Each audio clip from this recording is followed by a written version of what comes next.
Content presented in Cheshire Corners is for educational and informational purposes only.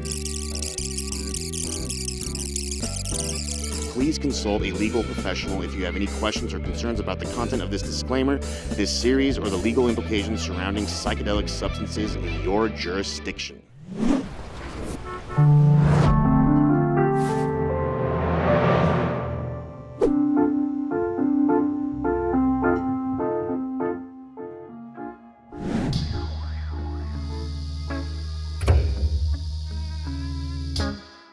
It's probably one of my favorite things about veterans is we have different generations, different wars we all fought.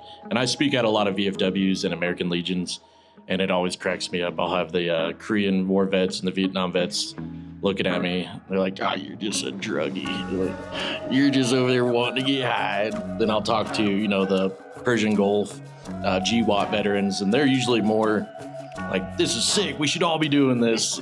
A lot of people who are still in are very reluctant to seek mental health treatment because there are certain conditions that could potentially get you discharged. This is why I like doing stuff like this, because it gets information out there that a lot of people don't know about, and it's because of people like us that are willing to come out and talk about it that we might actually be able to make some changes.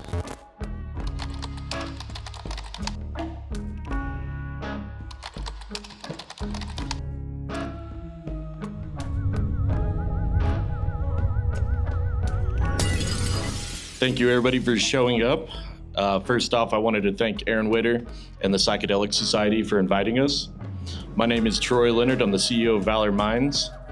And today, our biggest thing that we're going to come across are the biggest mental health problems and bringing awareness to veteran health, psychedelics, and the role that plays. I'm going to hand it over to Joe. Have you introduce yourself? Hi, my name's Joe Kanson. I'm a veteran benefits advocate with CRF and a couple other veteran organizations. My goal is to help as many veterans as I can, if that's getting information out, letting them know what kind of benefits are available to them, and meeting new people like yourself. That's gotten me more into the psilocybin world. So thank you. Thanks for bringing me here. Hard holding those. You nailed it. Hey, all. My name is Mark Cunningham. I am in private practice as a licensed marriage and family therapist, and also one of the natural medicine facilitator and training licenses for psilocybin. And I'm up in Fort Collins, Colorado. I serve a lot of vets, first responders, with my contract with first responder trauma counselors as well. So going from being an MP in the Army and in Afghanistan to becoming a therapist, using psilocybin as well as MDMA, as well as ayahuasca and other medicines and other modalities have all been really pivotal to who I am and where I am at today. So I'm really honored to be here. Thank you so much, Aaron, and thank you so much, everyone here, for joining us. My name is Alysse. I'm still in the Navy Reserves, have been in for 6 years. I'm currently in my last year of a master's program for clinical counseling. I'm in an internship that is licensed to work with medicine, including psilocybin, so that's been pretty great. Psychedelic assisted therapy is my passion, and I've personally worked with quite a few medicines for my own journey as well.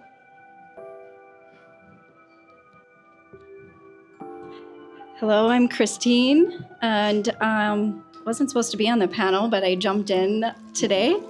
A veteran reservist in the Army. I served from 2002 to about 2011, deployed to Iraq as civil affairs specialist, and worked with a lot of local Iraqis. I was also deployed to Kosovo during their independence from 2007 to 2008. That was more peacetime and community building.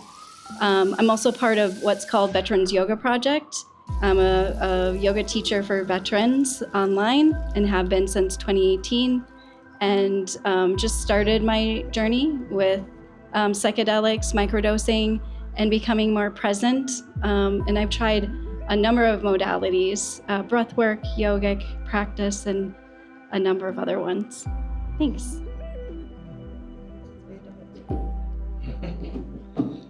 Yeah, and I actually forgot to kind of introduce myself. I'm the CEO of Valor Minds. We help veterans with PTSD through psilocybin therapy. I was a Marine for 4 years, did two tours to Afghanistan.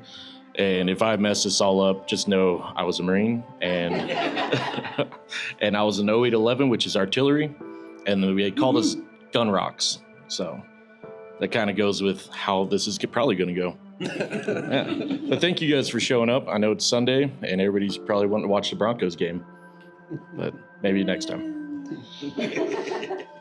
All right, so the first question I want to ask everybody is, what are the biggest hangups and problems that veterans are going to go through for mental health?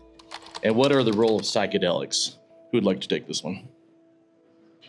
I have something to say. So still being in currently, and I'm also a behavioral health technician myself in the Navy, so I am the one that's also in service providing behavioral health treatments, and a lot of people who are still in are very reluctant to seek mental health treatment because there are certain conditions that could potentially get you discharged. And so, you know, it's a battle. It's like we're in this world where we're trying to normalize seeking mental health, yet if you do, there is the potential for, you know, leaving the service or getting kicked out of the service and not having your benefits. So I think that's a huge barrier for at least those who are still in the service for seeking mental health treatments, especially including psychedelics. They're still technically class 1 scheduled substance, which I think all of us here will probably disagree that that's where that needs to be. And, you know, hopefully things change soon, and that's another conversation. But even the military, as of this month, is going to start testing for psilocybin in drug tests, which is brand new, which is, pardon my language, fucked up. You know, if if microdosing is something that really helps you, regardless of macrodosing, now that's inaccessible for those folks, which is really, really sad, and may have to wait, you know, till they get out. And so, yeah, that's where my mind goes with this question. I'm so glad you were the first one to cuss. I was like, now it's over. So thankfully, there's been some significant changes. Actually, I think it was maybe a week ago, the APA finally acknowledged soul wound or moral injury is now a Z code. So we don't have to just fall under PTSD if we're navigating the moral, existential, spiritual issues of being in war and being in wars that maybe are unjust or wars that are really conflicting to our moral foundation, whether it's your direct experiences or things you observed or were a part of. And so for me, that's what's been most helpful in regards to how plant medicines, fungi medicines have helped me to get beyond this brain-body being and to have a much broader understanding of our collective and also a much broader appreciation for where I was born into a particular time, place, culture, military family, and to start exploring and unpacking the conditioning that shaped my drive to volunteer to serve and also to volunteer to go to war. So the other thing that, I really appreciate you bringing up the updates with the psilocybin testing. There's the bigger, broader cultural, I'm going to try my best to not get political, no promises, but the bigger cultural conversations we're having as a nation around like being strong, being tough, and being what we might label as weak or being sensitive, right? And how do we figure out how to do that as a people, as a nation, as a military is really being debated and argued. Psychedelics really teach a lot about that balance. And that's another 3-hour talk. So I'm going to just pause there. So just to piggyback off what she had just said, I had no idea that they were going to start doing that for people in service. And I think the sad part is they care more about you taking something that might possibly help you than they do. I mean, they'll be the first ones to be like, hey, you want some SSRIs? Like, take this instead of this thing that, we could study, we could, see if it's actually helping veterans that are dealing with TBIs, PTSD, things like that. And while I was deployed in Afghanistan, I received a TBI myself, and that, along with PTSD, coming back and dealing with that, the first thing that the VA did was try to give me SSRIs. And I knew, just basic information about all these things, so I started doing a little bit more research. And I'm of the mind of, if I can take something that's natural that comes out of the ground, I'm gonna try that, test that myself before I'm gonna let a psychologist or something like that be like, all right, we're just gonna tweak this and add a little bit more of that, and we don't know if it's gonna work or what it's gonna do, but start taking this, and don't automatically quit taking it. There's a bunch of things that come with taking SSRIs compared to psilocybin mushrooms and things like that, anything having to do with psychedelics, that really brought me into that. I wouldn't recommend people only taking psilocybin mushrooms without doing a little bit of research and adding other things like therapy. We were talking a little bit ago about CPT, cognitive processing therapy. That, along with taking psilocybin mushrooms, microdosing, made a gigantic difference for me, and it helped me process things that I thought might have been a big deal at the time, not being able to go into certain areas because of how anxious I would get, and not feeling like I could go into certain buildings or places without a concealed carry, because I feel like, what if something happens?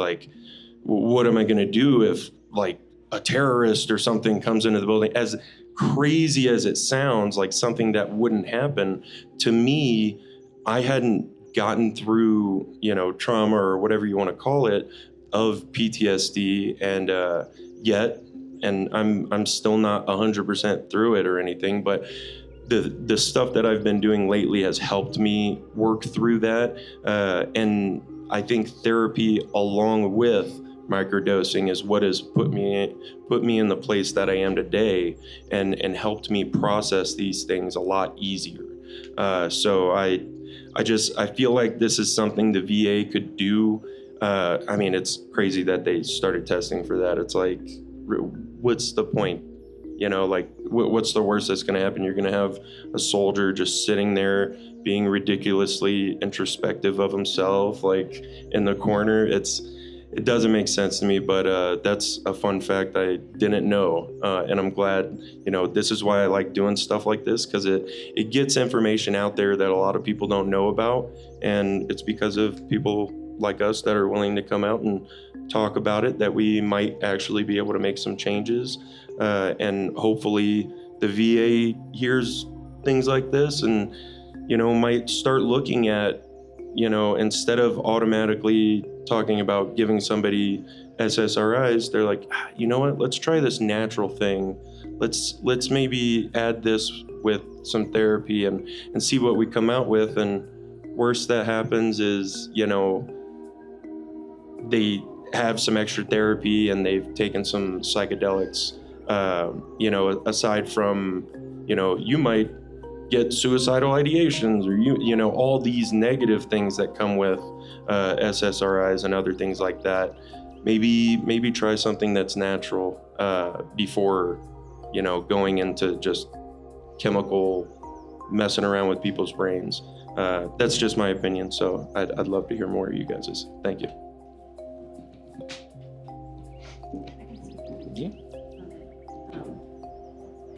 Not necessarily. I can't really speak too much about barriers, but I can communicate what I'm hearing from veterans that I teach in yoga classes, and kind of where we saw it before yoga was in the VAs, and acupuncture and chiropractic, guided meditations. I was attending a lot of conferences with VA professionals there, and we all wondered, what would it be like to have yoga and acupuncture and all these other wholeness modalities available? So I wonder if that's where we're at right now with psychedelics, and one day we'll be like, here we are, it's there. But a lot of the veterans that I teach in my yoga classes that have tried synthetic medications a lot of them are Vietnam vets and then Desert Storm veterans. There's very few from my generation, when I was in Iraq in 2004 and 5.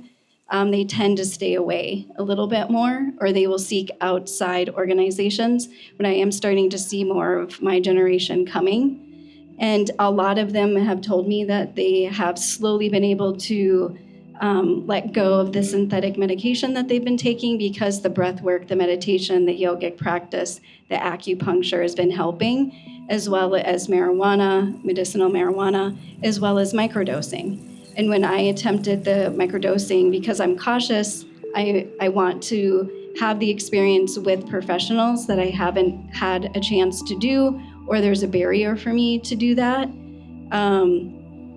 It has put me in a present state where I can find joy and the cloud is lifted. And that's what some of the veterans I teach have told me, is they're like, the cloud on my brain feels like it's lifted and I feel like myself again. And for some of the Vietnam vets, that's a big one. So I don't, maybe we're just at the beginning of it. Thank you. It's probably one of my favorite things about veterans is we have different generations, different wars we all fought. And I speak at a lot of VFWs and American Legions, and it always cracks me up. I'll have the Korean War vets and the Vietnam vets looking at me. They're like, you're just a druggie. Like, you're just over there wanting to get high. Then I'll talk to, the Persian Gulf, GWAT veterans, and they're usually more like, this is sick. We should all be doing this. And it always just cracks me up. I spoke at, I went to the wrong VFW one time and was giving a speech. And I asked them, I was like, they're kind of looking at me like, I was like, do you guys have any questions? They're like, you should get out of here, druggie. I was like, all right, I'll see you guys later. But I also have a tiny, tiny little attention span. So that was quite a bit of information brought out. Do we have any questions on this subject? Crickets, okay. Do they test for LSD? No. So they could microdose LSD? Yes, it's harder to do, but yes, that's possible. Originally, up until this point, all of traditional psychedelics or the class of hallucinogens have not been on drug tests. But old white men in power, especially in the military, have an ego and feel like, oh, now this is coming up, as if this hasn't already been a thing. If there were problems, they would have already shown up. But, now that especially psilocybin is being shown, for all these amazing things, now it's something to look at. And so now it's something that they're targeting. But it's specifically psilocybin. As of right now, it's no other psychedelics or plant medicines. Yes. Yeah. They've been testing that since I was in. Like, they started doing that long time ago. Yeah, the big problem with that too is now that they're doing that, it's only going to be a matter of time before they start testing police, first responders, and firemen. And Valor Mines, we do a lot with fire departments around here that when they're on their off time, because a lot of PTSD, that we help microdose, teach them how to microdose. And that's when she told me that about a month ago that they're going to start testing, and I was like, ooh, it's going to come down the ladder. And thank you for your question, by the way. Isn't it because of the duration of which a substance stays in your system, though? So, like, cannabis can stay in your system for up to 21 days. So, what I have heard through the VA is that there's like a window of when they can test. And I used to work in oil and gas, and things like meth don't stay in your system for too long. Alcohol doesn't stay in your system, so you can go over the weekend and have your fun. But it's like cannabis and other substances that stay in your system for longer is the reason that they have the ability to test. Yeah, I mean, there's always ways to get around things. I knew a lot of Marines that were getting around things. I mean, my unit was so bad that they started breathalyzing us in the mornings. Got me a couple times. But a big thing on that is the window of opportunity, and meth is a scary one. We didn't really have that problem in the Marines when I was in, but I've heard stories that it's making a comeback. Anybody want to add on to that? I have a question. Do you guys know if ibogaine is something that they test for, or if that's something that they've been implementing? I've talked with a couple veterans that have been a part of new programs that they're starting to, help reset those, not synapses, but what's the word I'm looking for? Yeah, well, just more or less to ibogaine. I know ibogaine's been known to help people dealing with addiction and things like that. Yes, opioid receptors. Thank you. And I was just curious if that's something that the military itself is, or the VA is pushing forward. If that's something that they're trying to build up.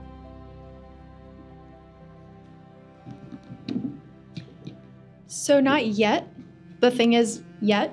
I don't know, probably, now that there's a lot of funding set aside for ibogaine research, which I will actually be sitting with in a week myself. Nice. So I hope not. But as of right now, not yet. Including other natural medicines such as mescaline and such, those aren't necessarily included on drug tests. It's just psilocybin, but not ibogaine, not mescaline, not peyote. So, What about DMT?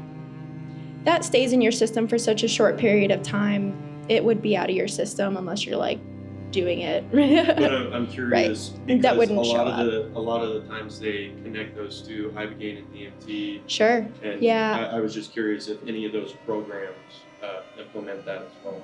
Yeah, DMT wouldn't show up on a test as of right now. Thank you. Can I ask, what is the punishment if you test? You get released from the military? Kind of depends on your unit, but most time you're out. That's how it was when I was in. There was zero tolerance on most things. Yeah, dishonorable. Other than honorable. Yeah, there's other than honorable that you really have to fight to get that one. Sometimes they'll put you in a treatment facility or a program specifically to help you with your whatever addiction you might have. But I've met soldiers that have, they were saying, dishonorably discharged or other than honorable discharge without even putting them through therapy, or sometimes they don't even do that for people with alcohol addiction. So I think psilocybin is out of the system by 24 hours later, so it doesn't last as long as cannabis does. Yeah, it's going to be one of those based on units too. And psilocybin testing is pretty expensive and it comes down to unit budget. So we'll see what units are actually going to test for it. And it's probably just going to be a big political statement of stop doing this. We could test you. That's my take on that. Because even when I was in, it was spice was a big thing. They were all about cracking down on spice and they've never tested us for it. But they were we could do it. Do you guys collaborate at all with state of Texas ibogaine program right now when they have 50 million invested in research of ibogaine for veterans? Are you asking if there's a program in Colorado for it or in the military? If you guys collaborate with the state of Texas ibogaine program? Not personally. Not personally, but I have a couple of friends. There's some initiatives here in Colorado that are trying to push it. I want to do that. So if you guys know anybody that is doing that, I am 100%. I'll get you in touch, yeah. We're going to be I chatting. have their email address, but I sent them an email, nobody answered. You can try again. That's, Thank you. yeah. There's 3 or 4 companies I know of out of Denver that are pushing it. And kind of the Denver Psychedelic Society is a big advocate. They put a lot of lobbyists into this.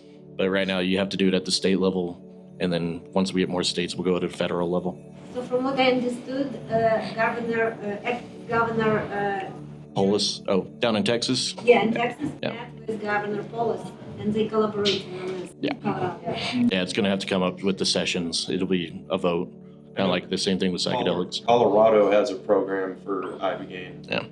I imagine it's probably the one that you're working with. It is. Yeah, now I also want to just point this out. The VA isn't testing. It's the military. So there's active military. The VA doesn't. The experience I've had is the therapists I work with, they can't tell you to come try psychedelics, but they're really interested in how that works. And I work with the vet center. I go to therapy there. They work with me and it's free for veterans if you have, I think, more than 50% disability. So I think the original question, remind me, was around barriers, was it? Or is that coming up? Oh, I'm ahead. Well, barriers and the biggest problem. Well, let's just start with that. The barriers within the veteran community, unless we have more questions. Anything else? Let's start with the barriers with the veteran community and how that's kind of playing out right now. Thank you. Little segue, yeah. So I'm gonna keep kind of weaving my lens around moral injury and how that robs folks of a sense of trust in themselves and others, and the systems that may have helped contribute or co-contribute to those experiences, and how that, whether that's conscious or subconscious, creates some what I like to think of as protector parts of the psyche that are like, stay the hell away, avoid, or how do I build trust with you as my clinician, as my facilitator, as my therapist? How do I know that you've gone through the same level of questioning the conditioning you've been a part of, and that you've had like a whole different journey of like reckoning with what you've been a part of, or not? And then if not, then why would I give you the time of day to go into my shit, my parts, and my world? So I think about that in addition to like how that ties into the barriers to access psychedelic treatment in a very sterile lab environment within the VA if and when they do start adopting more, which I know there's a lot of regional cultural differences from VAs, and I have a lot of friends that are therapists in the VAs and that are really rooting for these to be brought in, to make them paid for by these systems, to make them more accessible.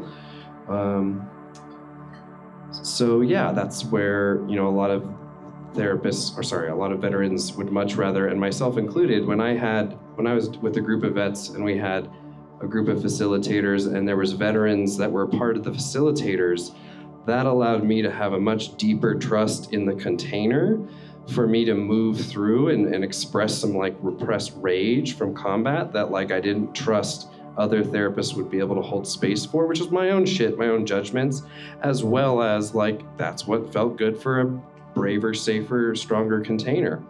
And everyone's got these dynamics, regardless of what population identity you might, come from, and around how that builds safety for your unique lens and experience. Do you guys want to add anything onto that? A little bit of barriers? Said what I was going to say. Yeah, I don't really have anything to add other than how important what you just said is, having a facilitator that is a veteran or has some kind of experience around that, I think would open a lot of trust. Myself personally, I've sat with a lot of different therapists and I didn't have that connection, and so I would move on to a different therapist. And sometimes I would connect with one that wasn't, but maybe had a family member, and so understood a little bit more. But I think what you said is really important. It's easier to talk when you speak the same language.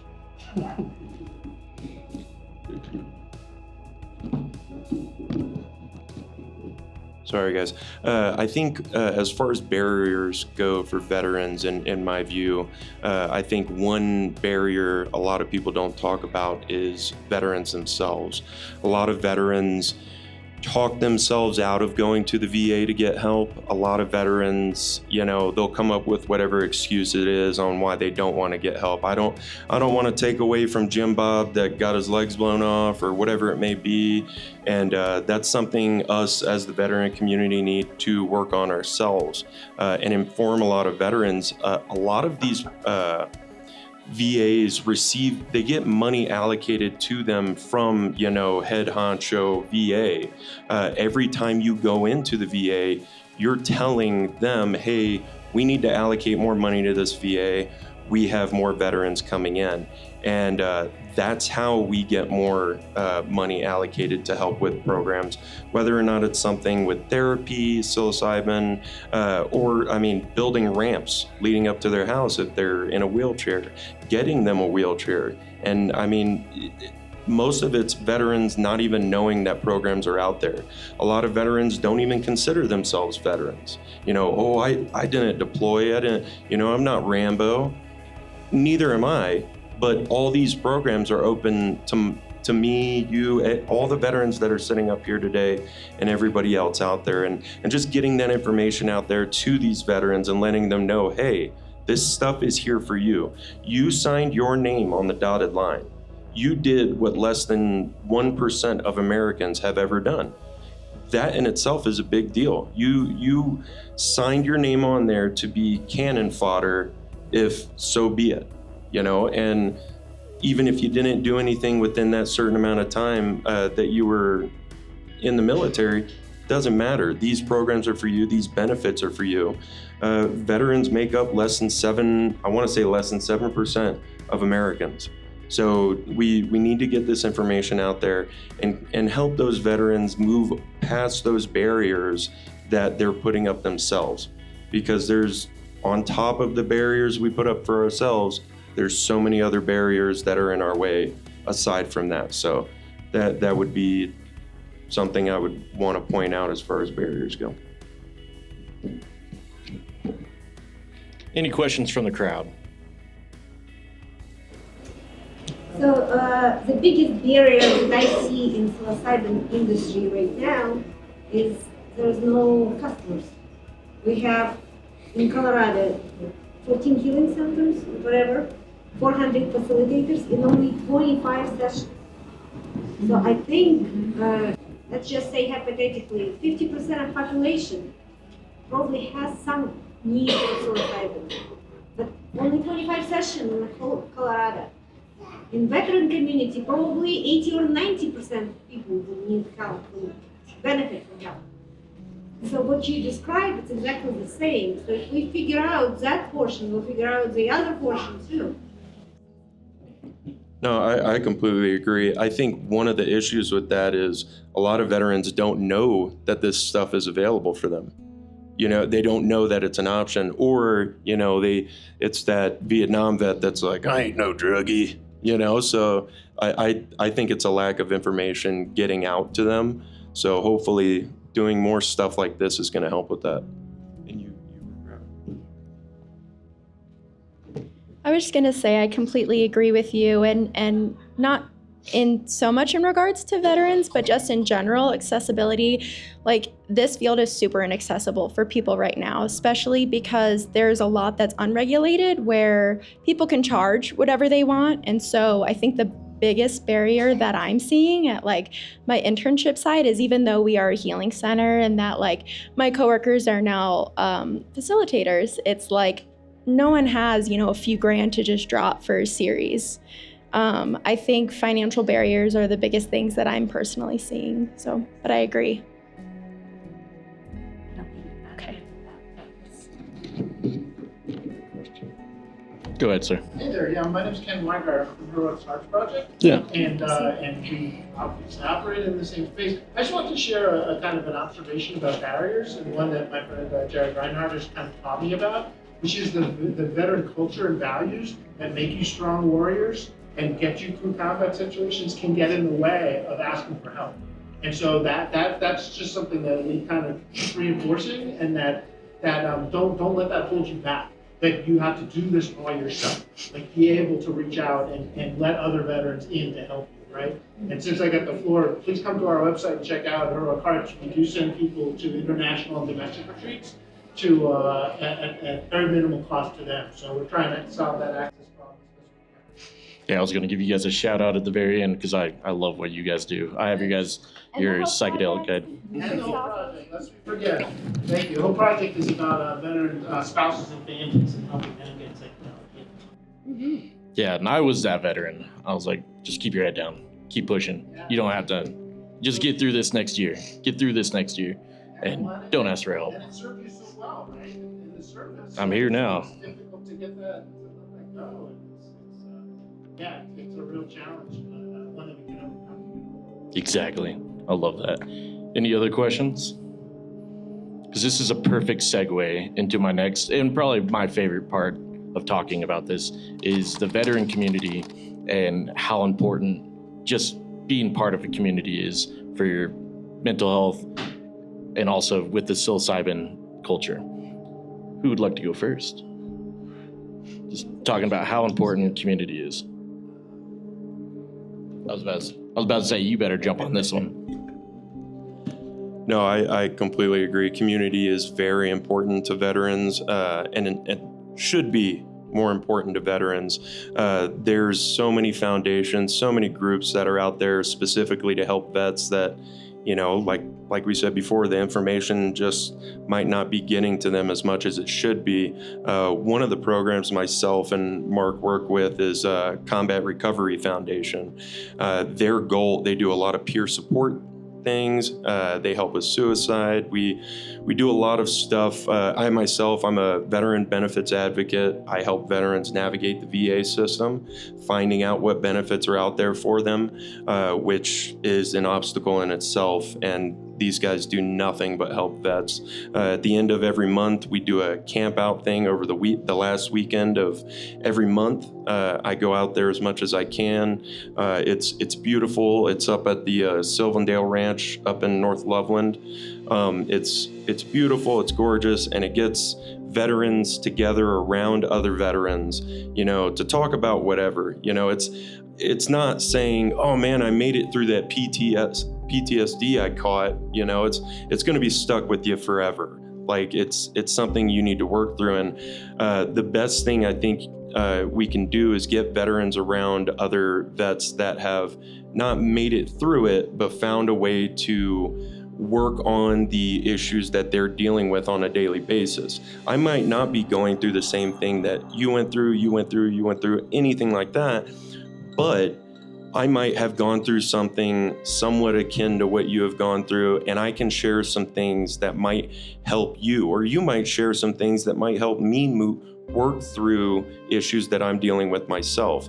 So getting veterans out of their house around other vets is one of my number one goals. So community is the most important thing. It's what we all thrive on.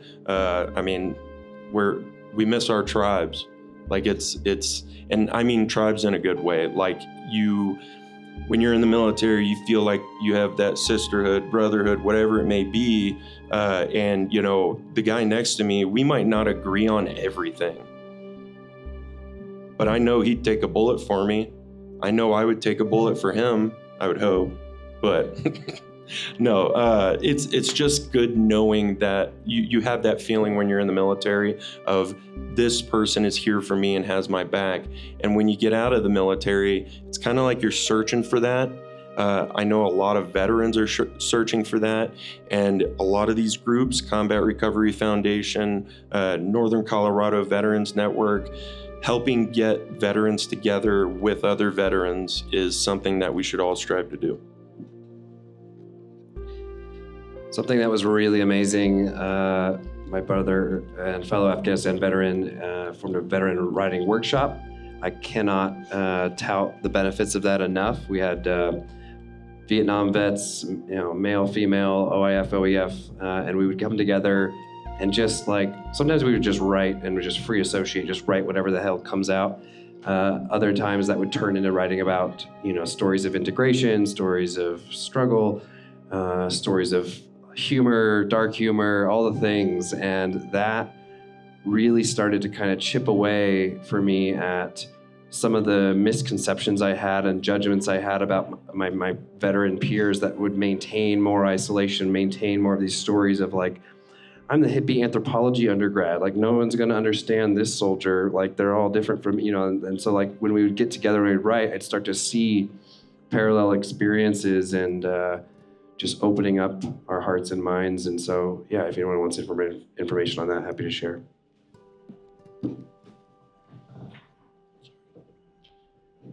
The leading factor for suicide is isolation. And so I think for veterans, it is that much more important to have community. One aspect of intersectionality, student veterans, veterans who go back to school and they're like, 10, 15 years older than all their counterparts. Sometimes, how isolating must that feel if you don't have your community, just in this example. I would never underestimate the power of community and funding that goes towards veteran resource centers on campuses. I work at the Veteran Service Center at my school, and so we throw multiple community outreaches so those who may not want to come around have options. And I feel like even just knowing that they're welcome to all of the community events that we throw, have to mean something. So yeah.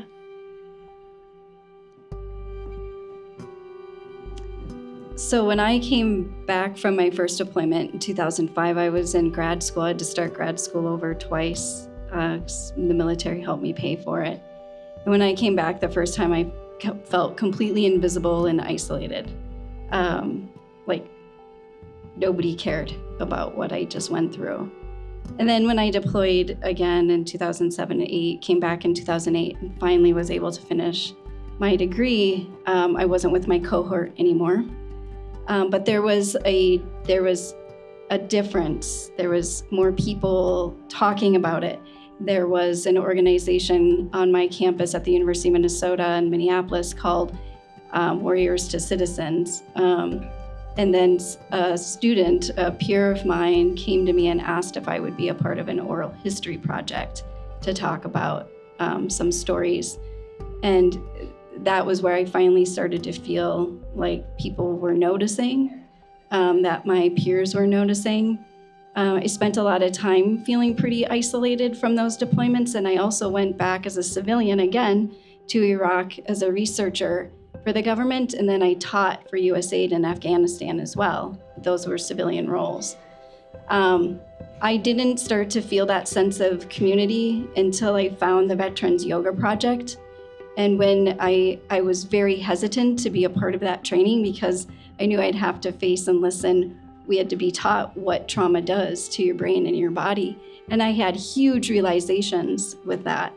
And so that journey of finding the community and experiencing that is super important, because as soon as I did, I was like, wow, okay, I'm not the only one. And I stopped doing more harmful things to cope through PTSD symptoms and started talking and connecting.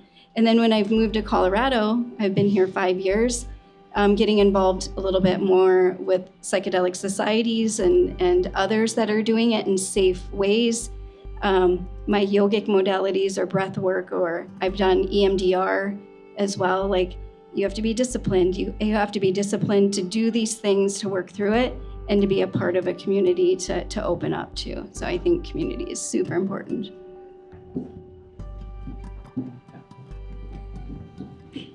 Do we have any questions on this? We'll be wrapping up. Go ahead. Do you have any collaboration with first responders, like the police, the fire department, EMTs? I know my company does, Valor Mines, but we also have to kind of keep that on the down low because it's based on each police department and fire department. They don't really like to be public about it either because it's still such a hush-hush thing. Why are you asking? I'm just curious because you seem to have a lot of traumatic experiences within the military as well as the first responders that I've worked with have similar experiences, not in a warlike setting, but in everyday kind of combat with their roles. Absolutely. So there's power in numbers. And so if it's something that could be, a program for anybody that's in those positions, might be helpful. The one thing that I'm aware of is I know a lot of retreat spaces for military are also open for first responders. A lot of that overlaps, and I think that helps make this medicine more accessible. As far as on the smaller scale level, it's probably individual basis. And I really appreciated my time with heroic hearts in the Amazon in Peru. It was an incredible experience and they took a bunch of vets from across the nation, that whoever luckily kind of got into that cohort, to come together and to do 5 rounds of ayahuasca and then to go home. And there was prep and integration calls. And I really like the idea around how can we have the local communities coming together to do groups to also decrease cost and increase accessibility, and also to increase the integration effectiveness outcomes, because there's already more belonging, not more fracturing again, because we can maintain and keep chatting and keep connecting. And I'd even like to do that with couples. I'm a couples therapist, and the benefits for intimacy, right? Like, that's a big reason why there's so much suicide, is because of difficulties we have after war of having intimacy, whether that's emotional intimacy, physical, sexual intimacy. So like getting more couples to come together and to talk about how they're integrating this into their family or into their relationship, to normalize those conversations, feels imperative. Another thing we want to remember, just going off of what you had said, is a lot of veterans. Did I just? Oh, okay. I thought I turned it off. A lot of veterans themselves go into police departments, fire departments, they're EMTs, they're paramedics, they're all of these first responder roles. A lot of them are vets that have been to war, have, gone through whatever it may be in their time in service. And, maybe the police department or the fire department, like he's saying, isn't, hey, let's give our guys some psychedelics. And they'll, make it seem as if it is in the same category as something like meth or heroin and things like that. So I think we need to get over that hurdle first and get people to really understand that it is a medicine, like she was saying. I think once we do that, it'll make it a little bit easier to take all of those different groups and kind of bring them together. Anything else from the crowd?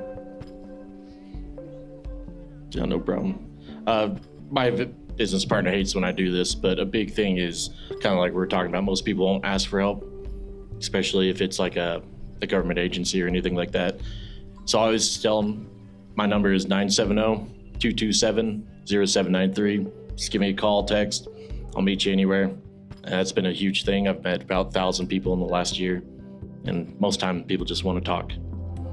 But on our last note, go ahead. Question. We all know that the popularity of those who serve the military, majority popularity are Native people. I wonder if you guys are in conversations with Native people, if there is any group of support.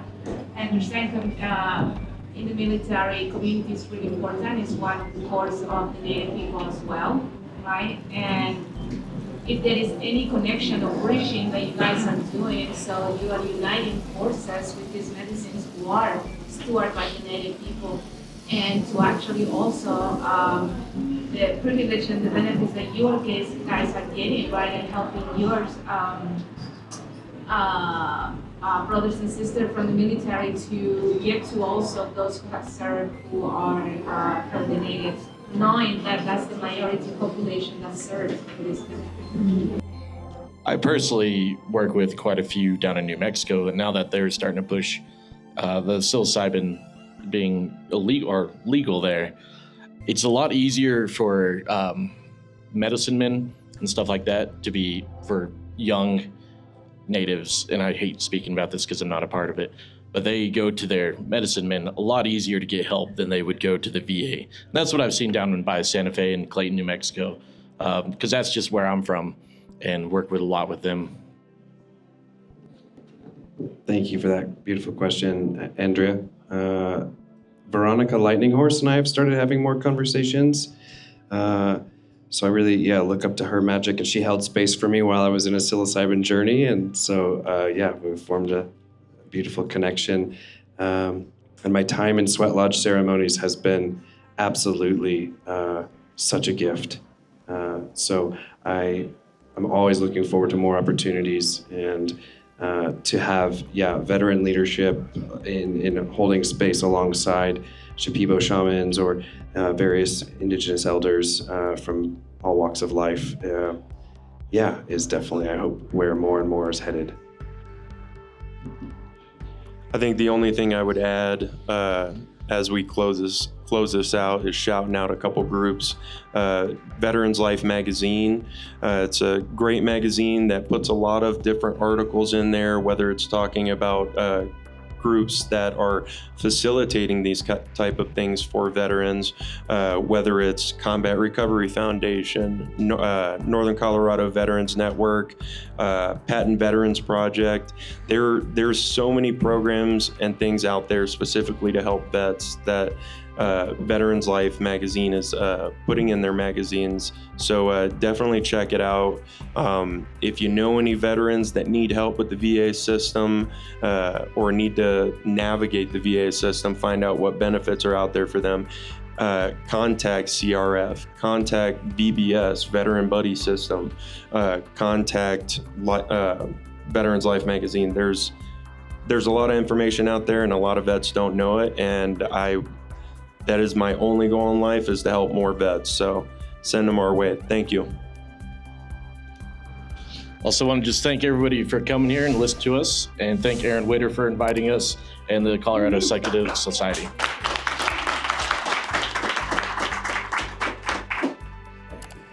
You guys mind getting a picture with me? Yes. Can we take a picture, guys? Can someone take one for us? Do we want to go outside?